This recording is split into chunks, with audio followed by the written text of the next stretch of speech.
এককের অঙ্ক দুটোর যোগফল দেখুন সব ক্ষেত্রেই 10 আছে। এই ধরনের অঙ্ক আমরা নিয়েছি, যেমন এখানে 4 আর 6 এই দুটো যোগ করলে 10 হয়। এখানে 3 আর 7 এই দুটো যোগ করলে 10 হয়, সব তাই। এখানে 8 আর 2 এই দুটো যোগ করলে 10 হয়। এখানে 5 আর 5 এই দুটো যোগ করলেও 10 হয়। এখানে 4 আর 6 এই দুটো যোগ করলেও 10 হয়। এখানে 9 আর 1 এই দুটো। তাহলে এখন আপনাদের আমি যে ধরনের গুণ শেখাবো তার কিন্তু এই শর্তটা মিলতে হবে, তবে এই ধরনের গুণ শিখতে পারবেন। এরপরে অন্য ধরনের গুণ আবার পরের ভিডিওতে দেখতে পাবেন। তাহলে চলুন 3 আর 7 কে আমরা গুণ করে ফেলি। প্রথমে 3 আর 7, 3 7 গুণ করলে 21 হয়। এটা আপনারা শেষের দিক থেকে ডান দিকে দুটো ঘরে লিখবেন। তাহলে 3 7 21 লিখে দিলেন। এর পরের সংখ্যা কি আছে? এরপরে 4 রয়েছে। দুটো কিন্তু একই সংখ্যা, এটাও আর একটা কন্ডিশন, দুটো আলাদা সংখ্যা হলে হবে না, দুটো একই সংখ্যা 4। তাহলে 4 এর পরে কি হয় অঙ্কে? 5। এগুলোকে গুণ করে দিন। তাহলে এইখানে আপনি লিখুন 4 গুণ 5। তাহলে 4 5 কত? 20। তাহলে উত্তর হলো 2021 2021। একই রকম ভাবে 4 আর 6 কে গুণ করে ফেলুন। 4 আর 6 24। 9 এর পরে কি হয় অঙ্কে? 10। তাহলে 9 আর 10 গুণ করলে 90।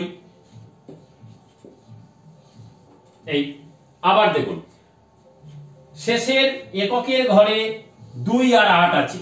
তাহলে এদের গুণ করতে হবে। 8 2 গুণ করলে 16। শেষের ডান দিক থেকে দুটো ঘরে লিখুন। আর এর পরে রইল কত? 7। 7 এর পরে অঙ্কে কি হয়? 8। 7 into 8 গুণ করলে 56। তাহলে আপনারা পাচ্ছেন 5616 5616। একই রকম ভাবে এইটা ভালো করে দেখুন। 9 আর 1 গুণ করলে হয় 9। আমি প্রথম থেকে বলছি এই ধরনের অঙ্কে গুণফলটা ডান দিক থেকে দুটো ঘরে লিখতে হবে। তাহলে শুধু 9 লিখলে হবে না, 0 9। এরপরে 4 আছে, 4 আর 5 গুণ করলে 2020। তাহলে কি পাওয়া গেল? 2009।